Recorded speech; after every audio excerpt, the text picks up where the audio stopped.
I have an odd role in my family. It's not one I was looking for or even wanted. I'm the family eulogist. My father and my brother and my mom all passed away over a course of 6 years, and my siblings say, "Jimmy, you get up and talk." Apparently I did a pretty good job because they all want me to be the eulogist in their funerals too, which I'm not exactly auditioning for. But eulogies really aren't for the person who passed away, as I discovered from my own experience. They're for the eulogist. When my mom and dad passed, it really gave me an amazing opportunity to reflect upon what I learned from them. And it was amazing because the things I learned weren't the big stuff, but they were little momentary experiences. From my dad, I learned the importance of hard work and a sense of independence. I was never more proud of myself than when I graduated from college, having paid all of my bills, no loans from anybody, including my parents. My mom, she thought I hung the moon. And she thought I could do anything. She always wanted her kids just to be happy. Now, when I was a teenager, I thought, wow, this is awesome, happy. I'm into happiness, parties, girls, all that stuff. But over time, as I realized, happiness really meant bringing your own passion out in life, bringing your sense of who you are and contributing that to the world. What a gift that was for me. From my brother George, my older brother, I learned the importance of living in the moment. After he got cancer in his mid-50s, he made sure every moment counted because he didn't know when his next one would be the last. As I reflect on it, it's those simple moments in life that's what parenting is all about, is those momentary experiences.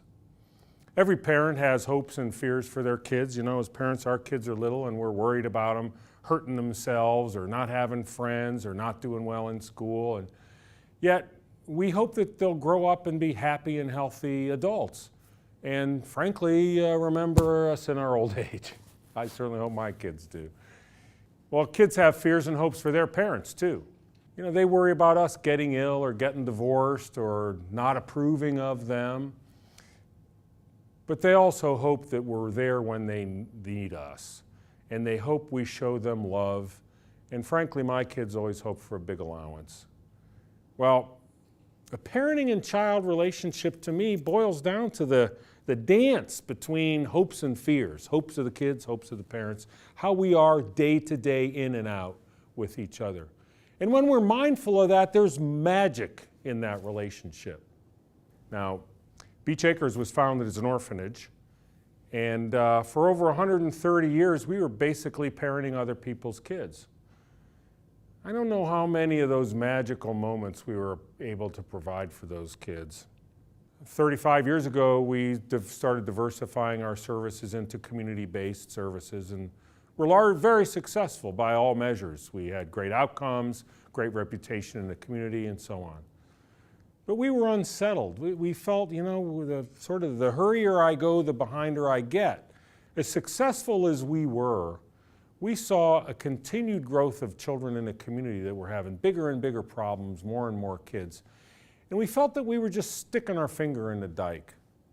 We had a consultant about that time that wasn't from social services, that she came in and assessed Beach Acres, and she said, "You know what, Jim? I figured social services out." She said, "Social services is the broom behind the parade of humanity." I thought, wow, is that what we want to be?